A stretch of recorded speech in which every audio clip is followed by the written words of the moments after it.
Bismillahirrahmanirrahim. Assalamualaikum warahmatullahi wabarakatuh. Alhamdulillahi rabbil alamin. Alhamdulillahilladzi anzalal Qur'an hudallil nas wa bayyinatin minal huda wal furqan. Asyhadu an la ilaha illallah wahdahu la syarikalah wa asyhadu anna Muhammadan abduhu wa rasuluh. Allahumma shalli wa sallim ala hadan nabil karim sayyidina wa maulana Muhammadin wa ala alihi wa sahbihi ajmain. Rabbi shrah li sadri wa yassir li amri wahlul 'uqdatam min lisani yafqahu qawli. Subhanaka la ilma lana illa ma 'allamtana innaka antal alimul hakim. Amma ba'du. Berbicara mengenai halal bihalal merupakan sesuatu yang menarik. Halal bihalal merupakan tradisi yang bernuansa religius sosial. Istilah halal bihalal memang tidak ditemukan di beberapa tradisi kitab klasik yang otoritatif. Misalnya secara tekstual, istilah halal bihalal tidak ditemukan di dalam Al-Quran dan hadis. Halal bihalal merupakan istilah yang dikembangkan oleh salah satu ulama Indonesia, meskipun dalam beberapa catatan sejarah ada beberapa perbedaan. Ketika itu tahun 1945, ketika Soekarno meminta pendapat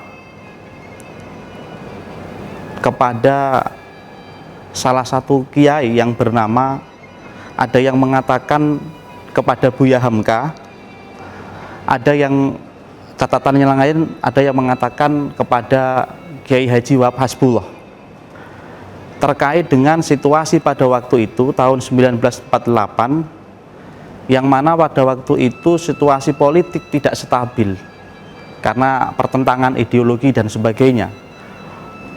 Antara beberapa tokoh tidak menyapa karena perbedaan paham ideologinya. Hal ini kemudian menjadi kegelisahan Presiden Soekarno waktu itu. Kemudian Presiden Soekarno mengundang, memang ada beberapa catatan yang berbeda antara Buya Hamka dengan Kiai Haji Wahab Hasbullah, untuk mencari format bagaimana mempertemukan beberapa tokoh yang berbeda dalam satu majelis. Kemudian diberikanlah usulan oleh Buya Hamka atau Kiai Wahab Hasbullah, kita pakai dua-duanya karena dua-duanya adalah representasi dari ormas yang besar, kita pakai dua-duanya. Diberikanlah semacam solusi, kita pertemuan dengan beberapa tokoh lintas ideologi dengan memakai format silaturahmi. Dijawab oleh Bung Karno waktu itu, ini kita berbicara sejarah tentang halal bihalal. Dijawab oleh Bung Karno kalau silaturahmi itu sudah istilah yang biasa, sudah istilah yang sudah tidak asing lagi.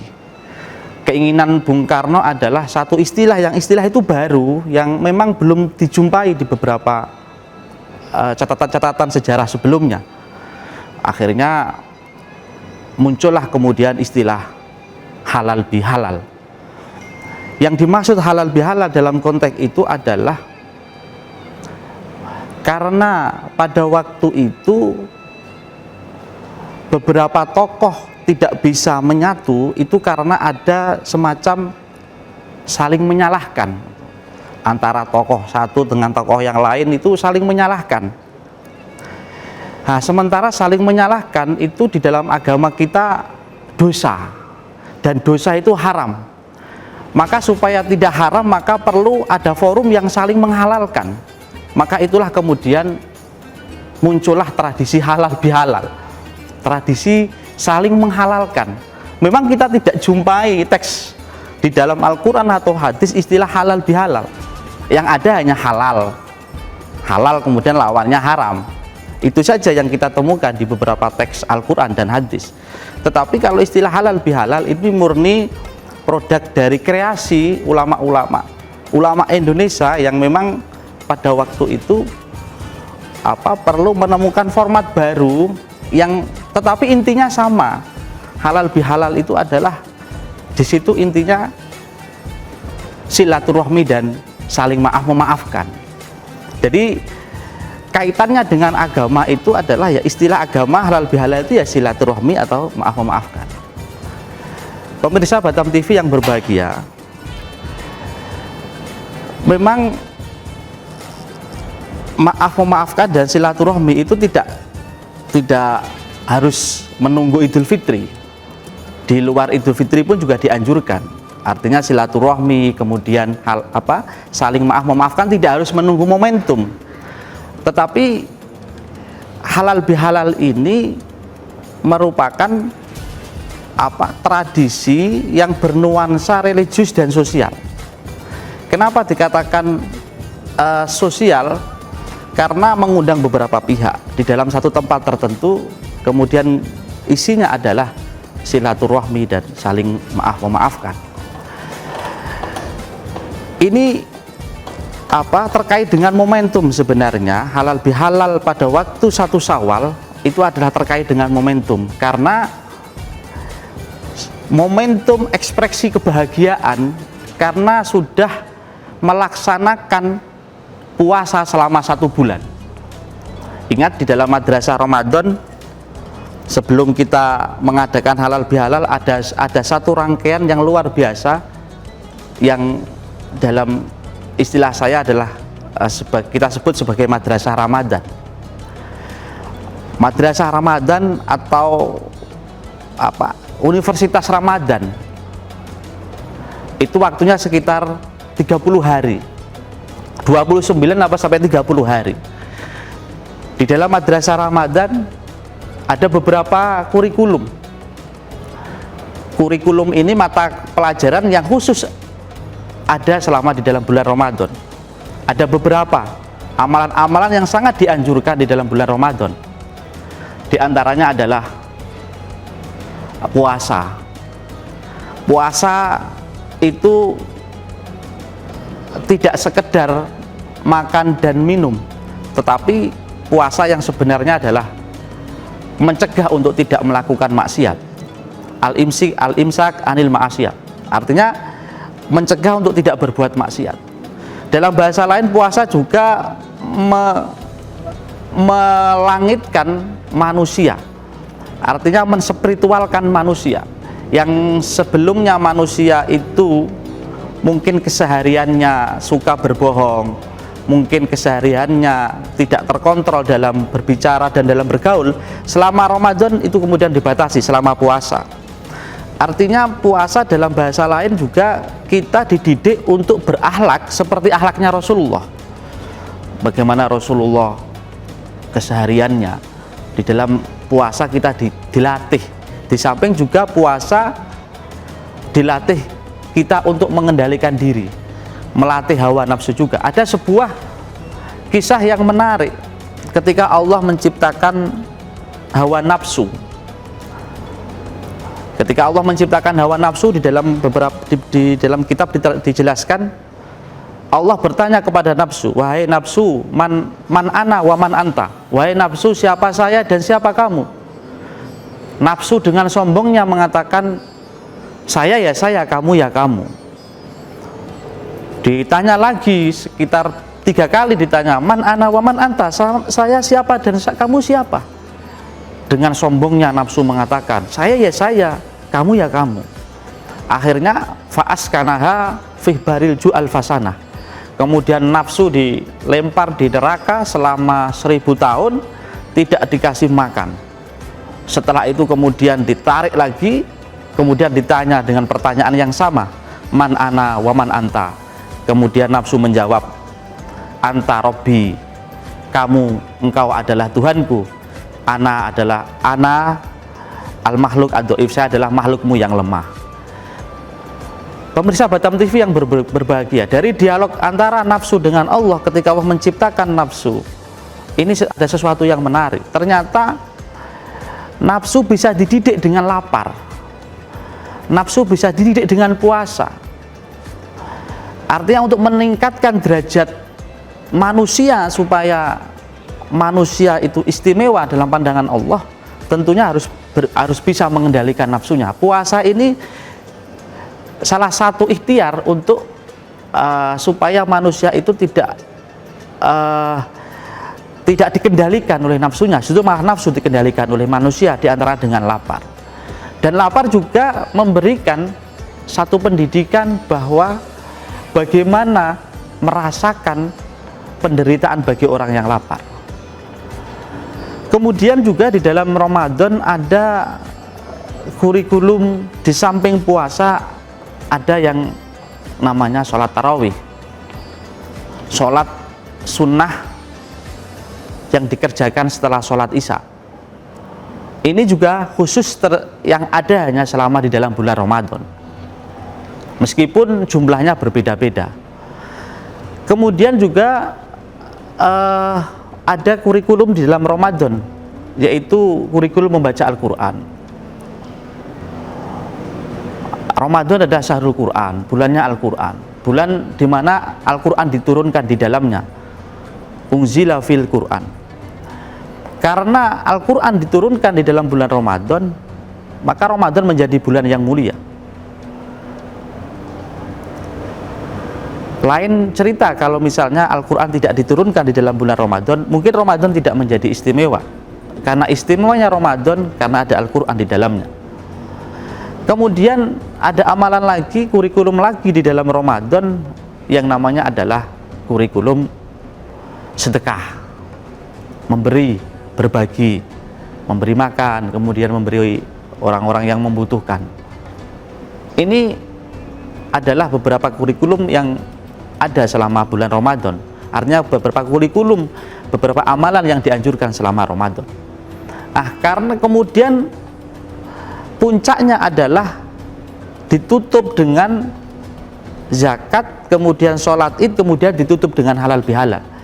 Jadi halal bihalal itu momentumnya adalah karena merupakan ekspresi kebahagiaan, karena sudah bahasanya adalah sudah perang melawan hawa nafsu selama 1 bulan dengan berbagai macam ibadah selama 1 bulan, maka kemudian ditutup dengan halal bihalal, dengan ditutup dengan silaturahmi, ditutup dengan saling memaafkan, sehingga kemudian sudah tidak punya lagi dosa karena sudah saling memaafkan. Maka manusia pada konteks itu berada pada titik nol, artinya tabula rasa, pada titik titik yang sudah tidak ada dosa karena ditutup dengan halal bihalal yang isinya adalah saling memaafkan dan silaturahmi.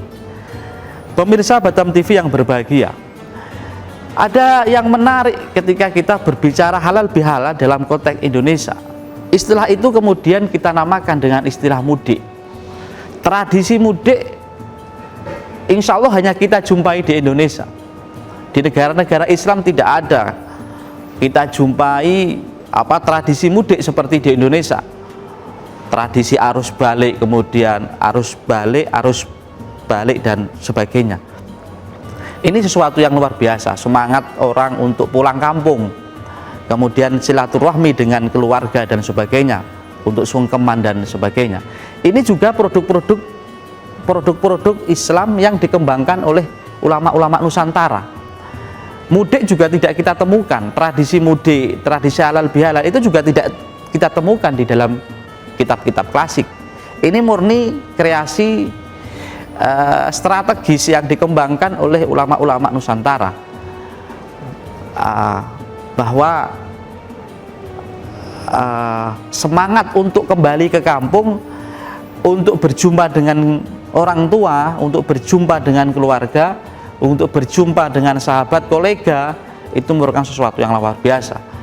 Maka aspek-aspek ini, aspek-aspek spiritual, religius ini juga ada dampak secara ekonomi. Artinya ekonomi desa, ekonomi kampung mengalami peningkatan yang signifikan karena ada arus modal dari kota ke desa. Jadi mudik tidak hanya momen spiritual religius, tapi juga spiritual ekonomi. Artinya ada arus perputaran modal yang begitu luar biasa dari kota ke desa. Orang tidak mungkin pulang kampung kemudian tidak membawa apa-apa, pasti membawa oleh-oleh, membawa uang dan sebagainya. Ini bentuk-bentuk budaya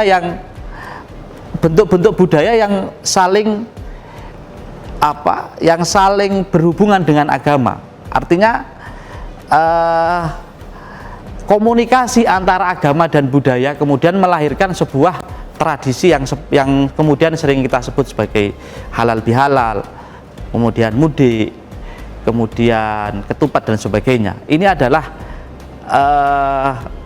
tradisi yang digali oleh ulama-ulama terkait dengan budaya yang berkembang di Indonesia.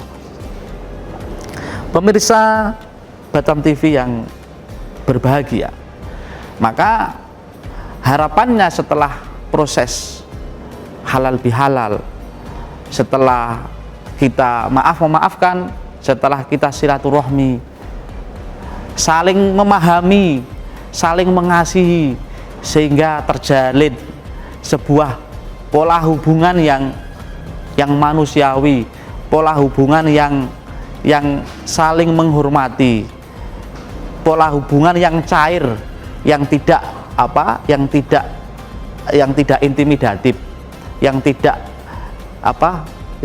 mendolimi sesama, khususnya kepada masyarakat yang bawah. Pemirsa Batam TV yang berbahagia, maka sebenarnya halal bihalal ini luar biasa manfaatnya. Apalagi tahun ini misalnya menjelang tahun politik misalnya, sering kita istilahkan 2024 adalah tahun politik karena sebentar lagi ada momen Pilpres dan Pileg. Maka perlu wadah-wadah yang model halal bihalal, kemudian silaturahmi untuk mencairkan tensi-tensi politik, untuk mengembangkan budaya politik yang santun, budaya politik yang ramah gitu, budaya politik yang memanusiakan. Perlu ada istilahnya halal ada pertemuan, ada silaturahmi untuk menjembatani, untuk mengurangi tensi-tensi yang mungkin bisa memunculkan perpecahan. Pemirsa Batam TV yang berbahagia, maka inilah sebenarnya kreasi-kreasi ulama Indonesia, tafsir-tafsir ulama Indonesia terkait dengan Al-Quran dan hadis, kemudian melahirkan istilah-istilah lokal, misalnya kayak halal bihalal, mudik, itu istilah-istilah lokal, istilah-istilah Indonesia, tidak ditemukan di negara-negara lain, tetapi ada sandarannya. Basisnya tentunya adalah silaturahmi dan saling memaafkan. Saling memaafkan ini merupakan salah satu akhlaknya orang yang bertakwa. Di dalam surat Ali Imran misalnya yang berbunyi Bismillahirrahmanirrahim, wasari'u ila maghfiratin mir rabbikum wa jannatin arduwas samawati wal ardu uiddat lil muttaqin. Siapa itu orang yang bertakwa? Alladzina yunfikuna fis-sarra wad-dharra wal kaziminal ghaidha wal afina 'anin nas. Orang-orang yang bertakwa itu siapa? Mereka yang memaafkan manusia. Tradisi memaafkan inilah yang perlu kita kembangkan. Kemasannya itu bisa berbeda-beda. Tradisi memaafkan kalau di Indonesia kemasannya itu halal bihalal. Kemasannya mungkin di negara-negara lain punya kemasan yang berbeda. Tetapi titik temunya adalah memaafkan, tapi pakai format pakai format. Kalau di Indonesia pakai halal bihalal, mungkin negara-negara yang lain berbeda, wadahnya yang berbeda tapi isinya sama. tempatnya berbeda, casingnya berbeda, bajunya berbeda, tapi isinya sama. Apa itu? Ya maaf memaafkan dan silaturahmi. Maka tidak ada yang salah dengan tradisi ini. Tradisi halal bihalal tidak ada yang salah, karena isinya adalah saling maaf memaafkan dan silaturahmi. Maka karakter orang bertakwa sebagaimana dalam surat Al-Imran tadi adalah karakter pemaaf. Ini ada di dalam halal bihalal. Wal afina anin nas, menjadi pribadi yang pemaaf. Nabi Muhammad SAW dalam satu kisah kenapa beliau berhasil mengislamkan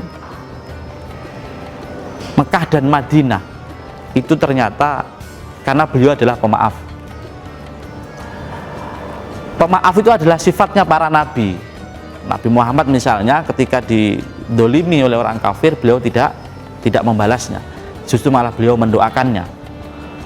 Misalnya Nabi Yusuf itu juga seorang pemaaf. Artinya pemaaf ini akhlaknya para nabi, akhlaknya orang-orang terpuji, orang-orang soleh, orang-orang mulia, para kekasihnya Allah. Misalnya lagi Nabi Yusuf ketika dia dibuang oleh saudara tirinya di dalam sumur, kemudian ditemukan oleh saudagar, kemudian menjadi seorang orang penting di dalam negara Mesir, punya potensi untuk membalas terhadap kekejaman yang dilakukan oleh saudara tirinya, tetapi Nabi Yusuf tidak melakukan itu. Nabi Yusuf adalah memaafkan saudara-saudara yang dulu membuang dia dalam sumur. Maaf memaafkan inilah yang penting dibangun dalam kultur keindonesiaan kita, dalam bangunan-bangunan keindonesiaan kita, kebangsaan kita. Kultur maaf memaafkan inilah yang perlu dibangun. Nah, formatnya adalah ada maaf memaafkannya adalah adanya di halal bihalal. Meskipun sebenarnya tidak harus di halal bihalal, tiap hari kita bisa meminta maaf. Ketika salah kita meminta maaf, tetapi perlu ada momentum, perlu ada istilah gerakan bersama. Dan itu adanya di halal bihalal. Setelah kita puasa selama 30 hari, setelah kita melaksanakan sholat taraweh, setelah kita tadarus Al-Quran, mungkin ada yang khatam sekali, ada yang khatam 2 kali, atau mungkin tidak pernah membaca juga, membaca sebentar saja, dan sebagainya. Kemudian itu ditutup dengan halal bihalal, saling maaf memaafkan, kemudian kembali kepada titik nol, artinya kembali kepada manusia seperti bayi, kalwaladi ummi, seperti yang ketika dilahirkan oleh ibunya, artinya dalam kondisi yang bersih, suci, artinya tidak berdosa. Ini ketika hubungan dengan manusia, karena hubungan dengan manusia itu bisa hilang. Dosa dengan manusia itu bisa hilang jika sama-sama saling maaf memaafkan, atau halal bihalal, saling halal menghalalkan. Kalau tidak saling maaf memaafkan, itu tidak bisa.